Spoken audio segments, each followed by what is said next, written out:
Assalamualaikum warahmatullahi wabarakatuh. Oke, di sini pertemuan kedua. Sebelumnya nanti akan saya evaluasi ya pertemuan satu kemarin.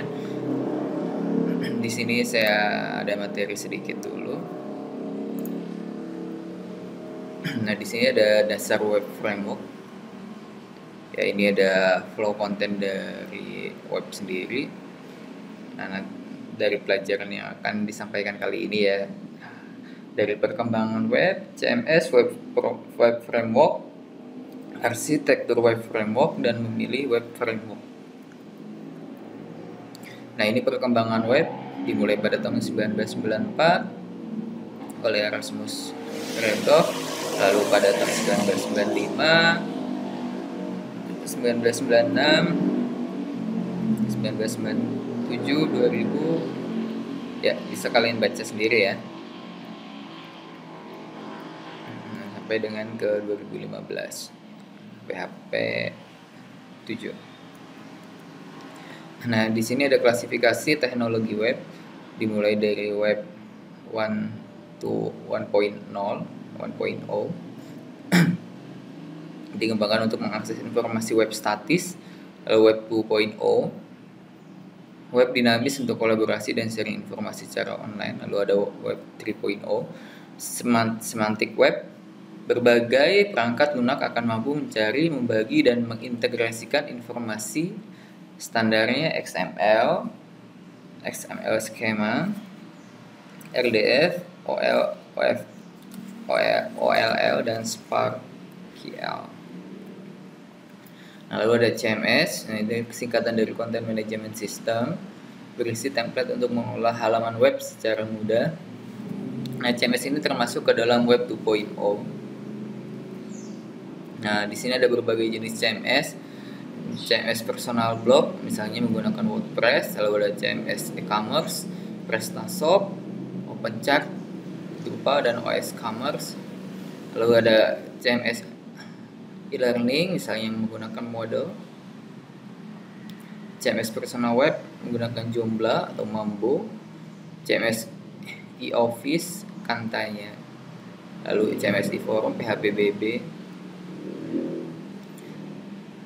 Lalu ada web framework, web application framework atau WAF, adalah suatu kumpulan kode berisi library dan tool yang dipadukan menjadi satu kerangka kerja. Framework ini berguna untuk memudahkan dan mempercepat proses pengembangan aplikasi web. Nah, di sini ada beberapa contoh framework PHP ya. Nah, ada CodeIgniter atau CI, ada YII, Slim Framework, Zen Framework, Laravel, Symfony, Cake PHP, Falcon, Kohana, Full PHP. Nah, nanti kita akan mempelajari yang paling atas ya, yang CodeIgniter.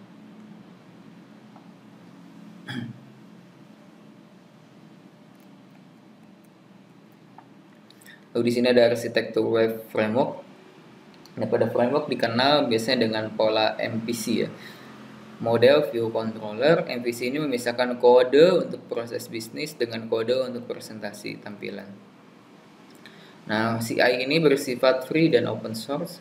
CI berukuran lebih kecil dari framework lainnya, berkisar 2 MB. CI bisa berjalan dengan cepat, lalu menggunakan pola MVC sehingga satu file tidak terlalu banyak kode.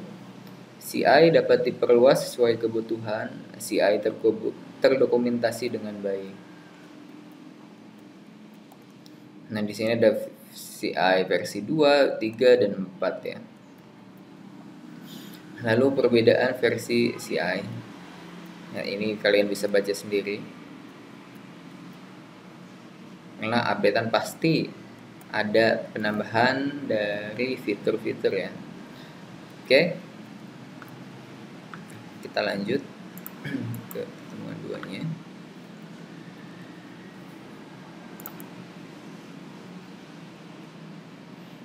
Nah, untuk pertemuan selanjutnya ini kita akan membahas tentang kelas dan objek, enkapsulasi, inheritance, polymorphism, operasi kelas. Nah, kelas ini apa sih gitu kan? Kelas ini template atau blueprint untuk membuat objek. Nah, sedangkan objek adalah hasil instan dari suatu kelas. Nah, contoh di sini ada kelas kotak. Nah, kelas kotak ini memiliki properti panjang, lebar, tinggi, lalu mempunyai juga metode hitung volume. Nah, kotak ini nama kelas ya. Nah, panjang, lebar, tinggi ini properti atau atribut. Nah, hitung volume ini adalah metode. Jadi pada kelas ini tiga ini harus wajib ya. Ada nama kelas, properti, dan metodenya. Nah, secara singkat, properti dan metode itu adalah properti apa yang dimiliki ya. Sedangkan metode apa yang dapat dilakukan. Seperti itu Kak pemahamannya ya. Lalu ada enkapsulasi dalam membungkus properti dan metode dari luar dan menyediakan public interface untuk mengakses properti dan metode tersebut. Cara enkapsulasi memakai akses modifier. Lalu ada inheritance atau pewarisan untuk mengurangi duplikasi kode program. Lalu ada reusable kode program, terdapat parent class. Cell class dapat menggunakan semua properti dan metode dari parent class. Polyphrase atau banyak bentuk, metode yang berada pada kelas berbeda yang melakukan hal yang sama harus memiliki nama yang sama juga. Nah, dua caranya yaitu abstract class dan interface. Oke. Sampai sini pertemuannya. Sekarang kita akan bahas mengenai tugas yang lalu. Bagi yang belum paham atau belum bisa.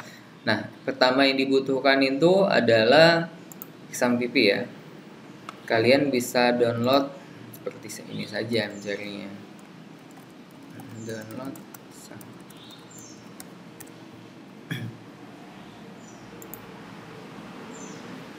Ya, download versi terbaru saja nggak apa-apa. Sesuaikan dengan sistem operasi kalian.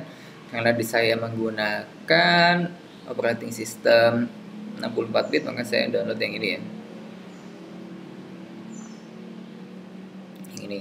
Oke, kalau sudah kalian butuh yang namanya text editor, kalian bisa menggunakan Notepad++. Ya, di sini kalian download juga boleh. Kalian download versi terbaru. Nah, kalau sudah kalian butuh juga browser. Di sini saya sudah ada. Oke, langkah-langkahnya yaitu pastikan XAMPP-nya itu sudah aktif.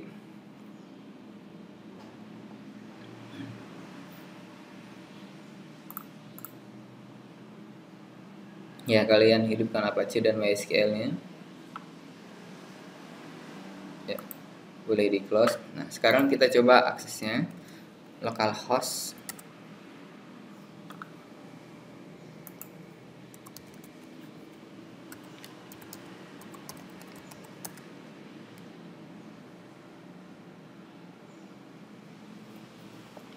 Ya, seperti ini ya. Berarti sudah bisa. Selanjutnya kita buat file PHP-nya di C htdocs.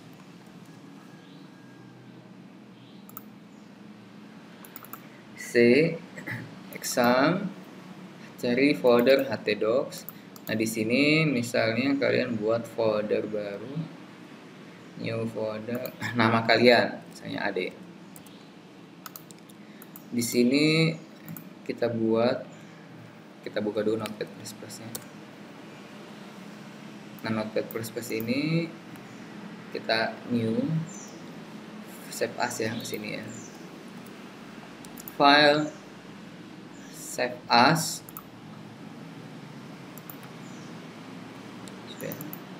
Lalu misalnya latihan 1. Sini pilih all file. Latihan 1.php. Save. Nah, kemarin untuk tak bukanya menggunakan seperti ini. Tak tutupnya menggunakan seperti ini. Nah, lalu kalian ditugaskan menampilkan nama dan NIM ya.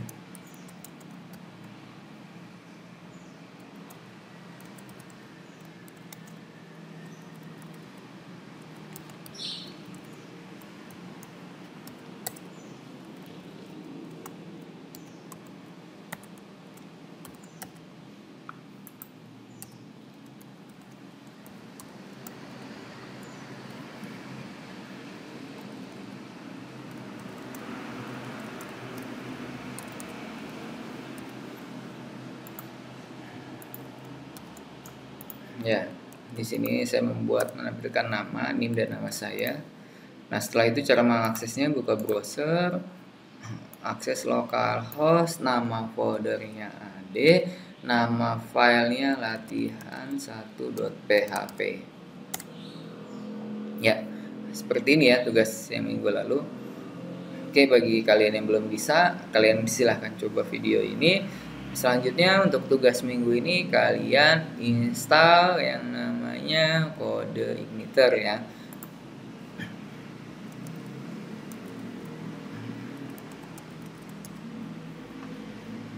Nah, kalian bisa mengakses, cari saja di Google kode igniter web framework. Lalu kalian download.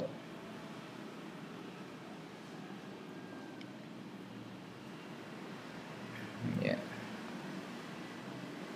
Sini kita pilih yang 4 saja, download.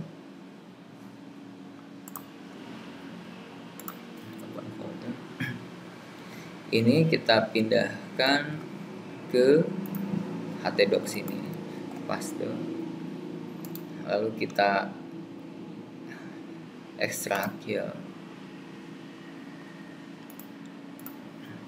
Bisa di sini projectnya kita ganti nama, rename menjadi CI. Sekarang kita akses sini saja, localhost CI.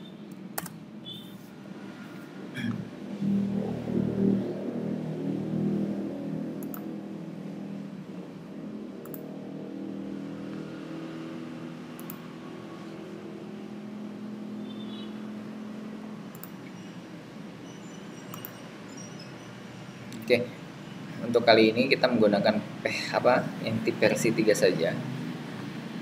Untuk mempermudah, kita ulang download kode ini. Kita coba download yang versi 3 saja.